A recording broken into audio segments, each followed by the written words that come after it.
Dans la vidéo précédente, nous avons vu à quoi ressemble un item de Mastermind. Cette fois, nous allons nous intéresser à ce que signifient les indications de concordance, et plus particulièrement le terme bien placé. Sur chaque ligne, le nombre d'éléments bien placés fait référence au nombre d'éléments qui sont exactement à la même place sur la ligne en question, partie gauche du tableau, que dans la combinaison à trouver. Par exemple, en supposant que la combinaison à trouver soit HERM et qu'une ligne indique ZEFM dans la partie gauche, alors elle indiquera deux éléments bien placés. Ces deux éléments sont le E et le M, car ils se trouvent exactement à la même place sur la ligne et dans la combinaison. Le E en deuxième place et le M en quatrième place.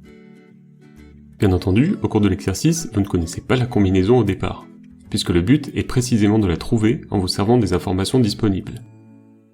Mais si une ligne indique deux éléments bien placés, alors cela signifie que parmi les éléments présents dans la partie gauche, il y en a deux qui sont exactement à la même place dans la combinaison. Cependant, il est impossible de savoir lesquels en se contentant d'une seule ligne. Pour bien comprendre comment utiliser cette information, prenons un exemple qui ne comporte aucune mention d'éléments mal placés, mais seulement des éléments bien placés. Chacune des deux lignes de cet item est composée d'une suite de 3 éléments. De plus, la première comporte la mention 2 éléments bien placés, et la seconde n'en comprend qu'un seul. Cela signifie non seulement que ces lignes comportent chacune un ou deux éléments en commun avec la combinaison à trouver, mais qu'en plus, ces éléments se trouvent à la même place que dans la solution. On peut également déduire de ces indications qu'un élément présent sur la première ligne ne fait pas partie de la combinaison, ainsi que deux éléments présents sur la seconde ligne. En effet, cette information n'est jamais mentionnée dans le Mastermind, mais quand les indications concernent un nombre inférieur d'éléments que la longueur de la suite, ça signifie que les éléments restants ne font pas partie de la solution et doivent être éliminés. Par exemple, pour un Mastermind dont la solution serait constituée d'une suite de 4 éléments, si une ligne indiquait un élément bien placé et 2 éléments mal placés, cela signifierait qu'un des éléments de cette ligne ne serait pas présent dans la solution. Ici, la solution est une suite de 3 chiffres, et la première ligne comporte uniquement 2 éléments bien placés. Donc il en reste un qui ne fait pas partie de la combinaison à trouver. Même raisonnement avec la seconde ligne.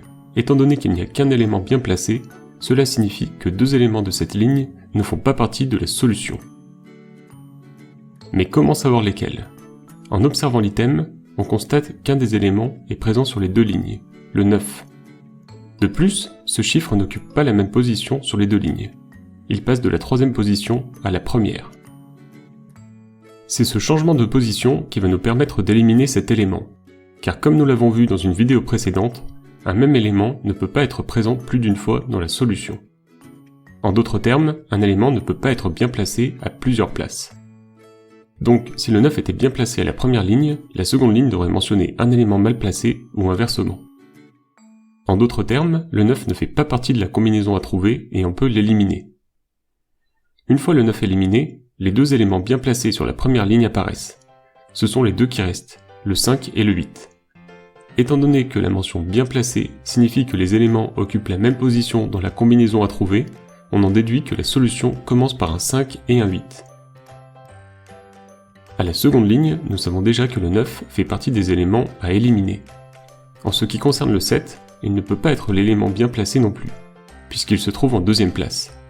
Or, on sait déjà que l'élément qui occupe cette position dans la solution est le 8. Il ne reste plus que le dernier élément, le 3. C'est lui qui constitue l'élément bien placé, et la solution se termine par un 3. La solution est donc 5, 8, 3. Prenons un autre exemple, qui fera le lien avec la prochaine vidéo. À partir de la première ligne de cet item, on peut réduire le nombre de combinaisons possibles à 3. Soit les deux éléments bien placés sont le premier et le deuxième, et dans ce cas, la combinaison commencera par A, S. Soit les deux éléments bien placés sont le premier et le troisième, et dans ce cas, la combinaison commencera par un A et finira par un D. Soit les deux éléments bien placés sont le deuxième et le troisième, et dans ce cas, la combinaison finira par S et D. À partir de cette seule ligne, il est donc possible de réduire le nombre de possibilités, mais pas encore de résoudre le Mastermind. Pour cela, il faudra croiser cette déduction avec les informations de la seconde ligne, qui contient cette fois des éléments mal placés.